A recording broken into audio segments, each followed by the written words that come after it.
What's in the box?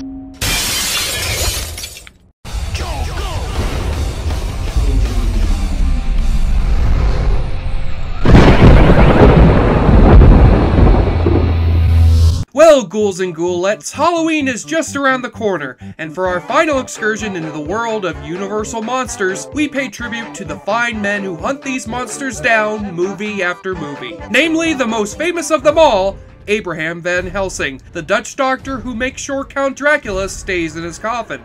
Of all the famed actors who've portrayed the vampire hunter, the most notable has to be Hugh Jackman in 2004's Van Helsing, where he goes up against not one, not two, but all three of the famed Universal monsters. As such, this movie was hyped up big time, and was slated to be the big blockbuster of summer 2004. But with bad reviews and an underwhelming American box office, this blockbuster ended up being just a plain old bust. But it deserved to be, because Van Helsing epitomizes everything that can go wrong with action blockbusters these days. Too much CGI in action, not enough character or originality. I mean, I'm fine with the atmosphere of the Universal monster movies being replaced by the white-knuckle adventure of the Indiana Jones movies. After all, writer-director Stephen Sommer did the same thing with his remake of The Mummy, and that turned out okay. But if you're going to fail as a horror movie, succeed as an action movie. And Van Helsing fails at that task too. So let us count the ways in which it does. 1,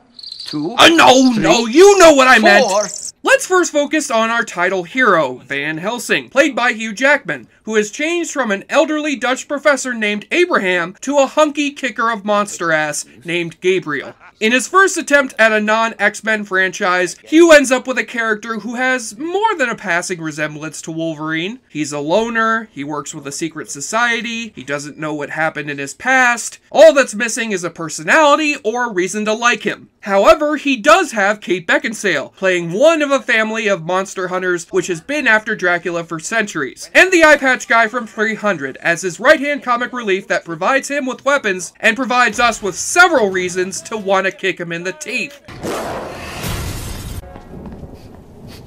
Why does it smell like wet dog in here?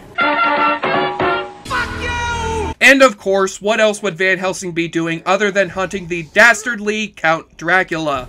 I am Count Vladislaus Dracula. Fuck you, that pronunciation's stupid. Unless you're a Rob Zombie song, I'm sticking with the way that I say it. Here, Dracula has been working with none other than Victor Frankenstein in bringing his monster to life with the help of Igor and his uncanny resemblance to Zelda from Pet Sematary. But here, Dracula plans to use the monster as a power source, which will bring his children to life and help him conquer the world, and attempts to find the supposedly dead monster with the help of his bosomy brides and Kate Beckinsale's brother, who has now fallen under the curse of the werewolf and will turn into one himself every time the moon comes out, but will also turn back whenever the moon gets blocked by a cloud, which must suck for him on cloudy nights. Anna, I only have a moment.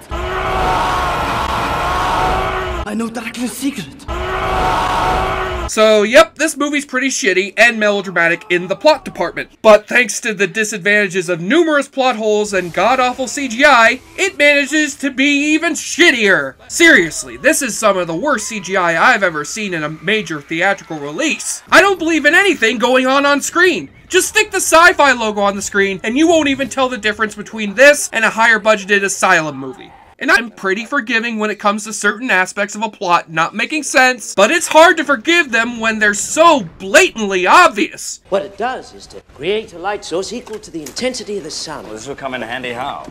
Oh, I don't know. You can blind your enemies. And killing vampires. Charbroil a herd of charging wildebeest. And killing vampires. Use your imagination. And killing vampires! It's a ball of light! Light kills vampires! You are fucking useless! And let's not forget the acting, which ranges from merely serviceable to annoying to unbelievably campy, in the case of Richard Roxburgh's Dracula. Now don't get me wrong, I like a good campy villain now and then, but this Dracula completely forgets the part where he's supposed to be scary as well. Just like this movie forgets to be exciting or thrilling or worthy of your time, this flick is fill-in-the-blank action filmmaking. Insert set piece here. Insert cheeky wisecrack here. Insert romantic moment here. Whether it's the ultimate Universal monster movie or the ultimate action blockbuster, Van Helsing does not live up to either of those distinctions. Let's just hope that they do a better job with the proposed Van Helsing reboot, set to star Tom Cruise. Because I presume that when they asked Hugh Jackman to come back, he told them the same thing that I want to tell Stephen Sommer. Go fuck yourself.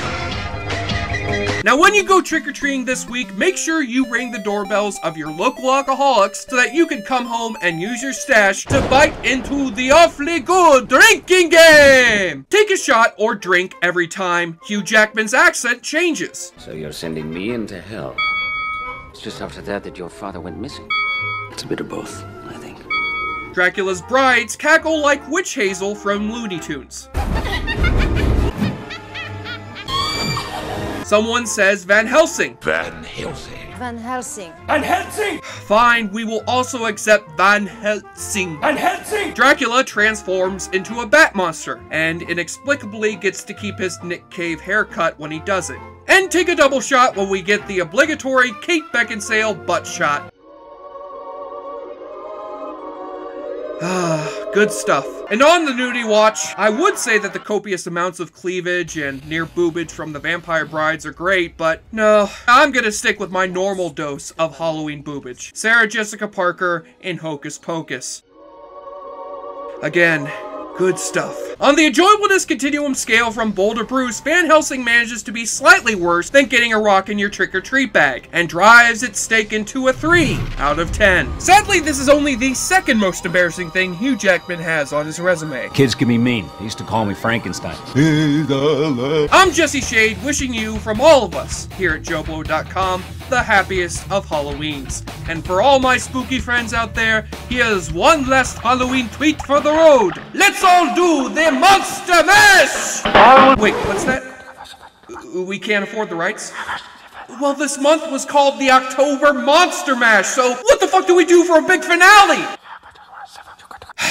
Okay then, here's a shitty MIDI cover of the Monster Mash instead.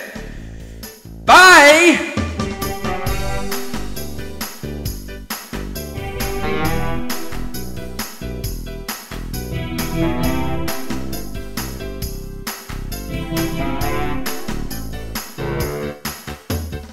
Hey everyone, Jesse Shade here from Awfully Good Movies. Thank you so much for watching. If you want to see me take on more good bad movies, click on any of the links you see here, or subscribe to see this show alongside all the great content that we offer here at JoBlo.com. And remember, I love you. Wait, that sounded wrong. But I do love you though.